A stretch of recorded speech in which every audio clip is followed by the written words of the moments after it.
एक बार एक बहुत ही दुखी व्यक्ति का महात्मा के पास आकर कहता है, मैं अपने जीवन में बहुत दुखी हूँ। मैं अपने बीवी, बच्चों और अपने परिवार को भी खुश नहीं रख सकता। मैं अपने लिए कुछ नहीं कर पा रहा। कभी कभी तो मुझे अपनी ज़िंदगी को ख़त्म कर देने के भी ख्याल आते हैं। आप इतनी साधनाएं करते हैं, इतनी तपस्या करते हैं, क्या आप मुझे कोई ऐसा मार्ग बता सकते हैं जिससे मैं अपने बुरे वक्त में बाहर आ सकूं? मेरा बहुत बुरा समय चल रहा है। 2 वक्त की रोटी का इंतज़ाम करना भी मेरे लिए बहुत मुश्किल हो गया है। आप ही बताया कि ऐसे वक्त में ज़िंदा रहूं तो कैसे रहूं? कैसे अपने परिवार को खुश रखूं? कृपया करके कोई साधारण सा तरीका बताने की कृपा करें ताकि मैं आसानी से समझ सकूं, क्योंकि मैं बहुत पढ़ा लिखा नहीं हूँ। अगर आप बड़ी से बड़ी ज्ञान की बात करेंगे तो शायद ही मैं कभी समझ नहीं पाऊँगा। यह सुनकर मुस्कुराते हुए कहा कि तुम एक काम कर सकते हो। फिर महात्मा ने सामने की ओर इशारा करते हुए कहा कि उस ऊंची पहाड़ी पर एक मंदिर है और उस मंदिर के पास एक चिट्ठी का घर है जहाँ हजारों चिट्ठियाँ रहती हैं। तुम्हें सुनने से बड़ा अजीब लगेगा, लेकिन वो चिट्ठियाँ उस मंदिर जमीन को खराब कर देती हैं, उस मिट्टी की उपजाऊ शक्ति को ख़त्म कर देती हैं, जिसके कारण वहाँ कोई भी पेड़ या कोई भी घास पनप नहीं पाती। तुम मेरा एक काम करो, उससे बाद में तुम्हें तुम्हारा सवाल का जवाब दूंगा। तुम 7 दिन तक रोज पहाड़ी पर जाओ और उस चींटियों का घर तहस नहस कर दो, उसको तोड़ दो। जब भी तुम्हें कोई चींटी का घर दिखे मंदिर के आसपास तो वह तहस नहस कर देना। लेकिन याद रहे, घर को तोड़ने की कोई चींटी मरनी नहीं चाहिए। इस बात को समझने का प्रयास करते हुए वो युवक वहाँ से चला गया। शायद उसको समझ में नहीं आया कि महात्मा भी ऐसा क्यों करवा रहे हैं, तो उन चींटियों का अन्य कर रहे हैं। उनका घर तोड़ना नुकसान पहुंचा रहा है। आखिर कौन महात्मा ऐसा करेगा? लेकिन फिर उस महात्मा की बात मानते हुए वो अगले दिन पहाड़ी पर जाना शुरू कर देता है। जब वो पहले दिन पहाड़ी पर पहुंचता है तो देखता है कि बहुत सारी चींटियाँ अपना खाना जुटाने में लगी हुई है।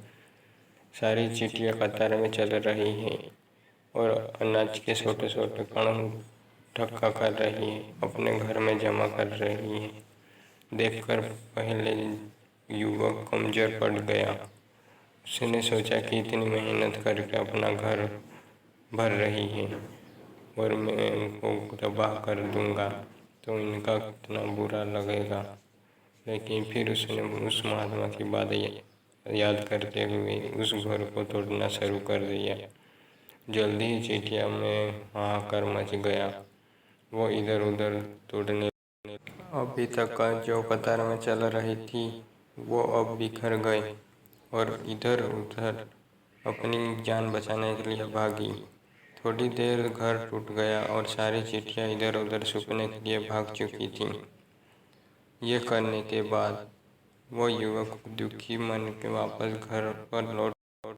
उसका मन परेशान था, दुखी था, पश्चाताप से भरा हुआ था। फिर उसने अपने बिस्तर पर रात में लेटे हुए सोचा कि अब उन चींटियों का घर तबाह हो चुका है। अब वहाँ वापस जाने का क्या फ़ायदा होगा, क्योंकि चींटियों का घर तहस नहस करने के लिए महात्मा जी ने कहा था, जो मैं कर चुका हूँ। लेकिन फिर कुछ सोचकर अगले दिन फिर से वहाँ जाने का निश्चय किया और अगले दिन सुबह सुबह उठकर वो वापस उसी पहाड़ पर पहुँच जाता है। पहाड़ी पर पहुँचकर वो उसी जगह पर पहुँचता है जहाँ पिछले सुबह उसने घर को तहस नहस कर दिया था। लेकिन वो देखकर चौंक जाता है कि उन चींटियों ने फिर उसी जगह पर अपना घर बना लिया था और वो फिर से अपने घर के लिए सामान इकट्ठा करने जुटी हुई थी। उस आदमी को देखकर लगा कि यह चींटियाँ कितनी मूर्ख है। इसको पता है कल ही इनका घर इसी जगह पर तबाह किया गया था और उसी जगह पर उन्हें अपना नया घर भी बना लिया। और यह सोचकर वो आदमी हंसने लगा। लेकिन फिर से महात्मा की बात याद करते हुए उन चींटियों का घर फिर से तबाह करना शुरू कर दिया। फिर से उन चींटियों में हलचल मच गई और थोड़ी देर में वो चींटियाँ इधर इधर अपनी जान बचाने के लिए भागने लगी। कुछ ही देर उनका घर फिर से नष्ट हो गया और वो युवक थोड़ा संतोष के भाव से इस बार तो उस घर को अच्छी तरह से तबाह कर दिया है। अब तो वो चींटियाँ यहाँ घर बनाना ही नहीं पाएगी, इसीलिए पहले उस घर पे ऊपर ठंडा पानी भी डाल दिया ताकि चींटियाँ वहाँ पर अपना घर न बना सकें। और इस तरह अपना कर्म पूरा करके वो युवक फिर से अपने घर लौट आया। आज रात में सोते वक्त फिर से वो युवक यही सोच रहा था कि महात्मा सही काम करवा रहे हैं। क्या किसी को घर तबाह करना किसी सिद्ध पुरुष का शोभा देता है? क्या हो अगर वो महात्मा सिद्ध पुरुष हो तो न तो क्या होता। अगर मुझे तो बेवकूफ़ बना रही हो। लेकिन फिर उसने निश्चय किया, मैं अपने काम को पहले पूरा कर लेता हूँ, उसके बाद ही पता चला कि महात्मा मुझे क्या करवा रहे थे। और यही सोचकर रात में सो जाता है। अगले दिन सुबह उठकर वह फिर उसी पहाड़ी पर निकल जाता है। पहाड़ी पर पहुंचकर उसी जगह पहुंचता है जहां उनके घर को तबाह कर दिया था और वो देखकर खुश हो जाता है कि वहां पर कोई भी घर नहीं था। सारी चिड़िया वहां से भाग चुकी थी। अब उसने सोचा कि अब मेरा रोज रोज आना क्या फ़ायदा होगा, क्योंकि चिड़िया तो अपना घर बदल चुकी हैं और महात्मा जी ने 7 दिन के बाद आने को कहा था। लेकिन आज तो तीसरा ही दिन है, अब बाकी 4 दिन वापस जाने का फ़ायदा क्या। और वो यही सोचकर उसने निश्चय किया कि यहाँ से वो सीधा उसी महात्मा के पास जाएगा और उनको ये सारी बात बता देगा। जब वो वापस मुड़ के उस पहाड़ी से महात्मा की चुटिया पर तरफ जाने लगा, तभी अचानक उसी नज़र एक घर पर पड़ी जो कि चींटियों का ही बनाया हुआ था। मतलब कि वो घर चींटियों ने ही बनाया था और वो नया घर पुरानी घर से थोड़ा दूर था। और उसी युवक की नज़र घर पर पड़ी तो उसने सोचा कि शायद महात्मा को पता था कि चींटियाँ अपना घर यहाँ से बदल कर किसी दूसरी जगह पर बना लेगी, इसलिए उन्होंने 7 दिन का बाद आने को कहा था। और यह विचार करके वो उनका नया घर भी तोड़ने के लिए पहुंच जाता है। अब वो पहुंचा तो चींटियाँ उसी तरह अपने कार्यों में लगी हुई थीं। वो अपने लिए खाना इकट्ठा कर रही थीं। जो पुराना घर टूटा था वही अनाज के कण बचे हुए थे और चींटियाँ वहाँ से अनाज इकट्ठा करके वापस अपने घर ला रही थी। यहाँ फिर से युवक का मन थोड़ा कमज़ोर पड़ गया, क्योंकि वो खुद भी कमज़ोर था। इसलिए उसका मन में उन चींटियों का प्रति दया भाव उमड़ पड़ रहा था। उनके ऊपर उसे दया आ रही थी। वो चाहता था कि उनकी मदद करे, लेकिन उल्टा उनका नुकसान पहुंचा रहा था। लेकिन उस महात्मा की बातों को याद करते हुए और उसने इस बार बड़ी सावधानी के साथ बिना किसी चींटी को नुकसान पहुंचाए वो घर तबाह करना शुरू कर दिया। वक्त थोड़ा ज़्यादा लगा, क्योंकि किसी भी चींटी का नुकसान पहुंचाने की शर्त महात्मा ने पहले ही रखी थी। इसलिए उसको बड़ी सावधानी के साथ उन घरों को तबाह कर रहा था। लेकिन आखिरकार घर को तबाह कर दिया और उस घर को तबाह करने के बाद वो बड़े ही दुखी मन से इस बार पहले ही दुखी था, क्योंकि उनके नया घर भी तोड़ दिया। वो इन चिट्ठियों का बस नहीं दे रहा था। अब वो अपने आप को शैतान या दानव समझने लगा था। लेकिन फिर भी उसी महात्मा की बात को मानते हुए वो अपना घर दुखी बन वापस आ गया।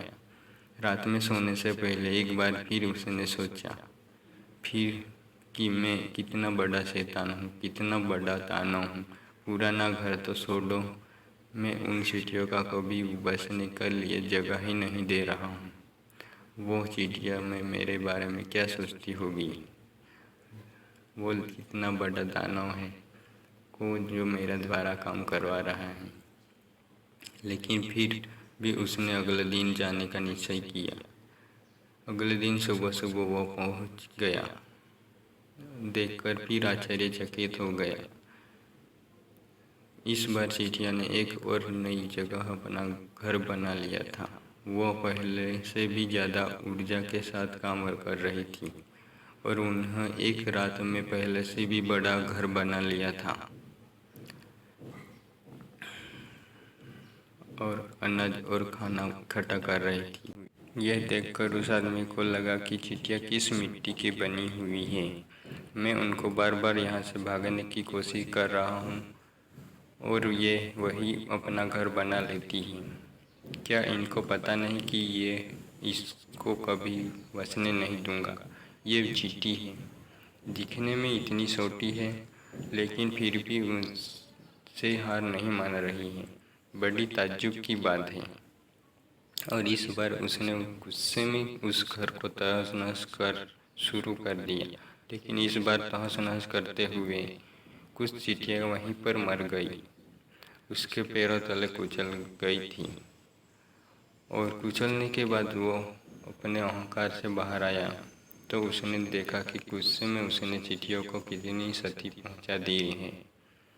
उसका मन पश्चाताप से भर गया और वो रोता हुआ अपने घर की ओर बढ़ रहा था। रात में सोते वक्त अपने सोचा कि उन चींटियों पर बहुत ज़्यादा अत्याचार कर रहा हूँ। अब उससे ज़्यादा अत्याचार मैं नहीं कर पाऊँगा। और वही सोचकर अगले दिन उन चींटियों के लिए अपने घर से थोड़ा आटा लेकर उसी पहाड़ी पर पहुँच जाता है। आज उसके मन में उन चींटियों प्रति श्रद्धा अभाव था, दया का भाव था। आज वो उनकी मदद करना चाहता था। और जब वो ऊपर पहुंचा तो चींटियाँ फिर से अपने नए घर को बनाने में लगी थी। उसने बड़े ही करुणा के साथ उन चींटियों को अपना घर से लाया हुआ आटा दिखलाया और वे 7 दिन तक ऐसा ही करता रहा। वो रोज़ सुबह जाता, उन चींटियों को अपने हाथों में आटा खिलाता। 7 दिन में बाद वो युवक अपना महात्मा पास को पहुंचकर हाथ जोड़कर बोलता है कि हे आत्मा जी, मुझे माफ़ कर देना। मैं उन चींटियों का घर तबाह करने की बहुत कोशिश कर रही थी। मैंने उनका घर तबाह किया ही नहीं। एक बार नहीं 4 बार भी उनका घर तोड़ा। उसके बाद भी हिम्मत नहीं कर पाया, उनके घर को नहीं तोड़ पाया। मैं समझ सकता हूँ कि आपका काम पूरा नहीं किया और इसके बदले आप मुझे तरीका भी नहीं बताएंगे।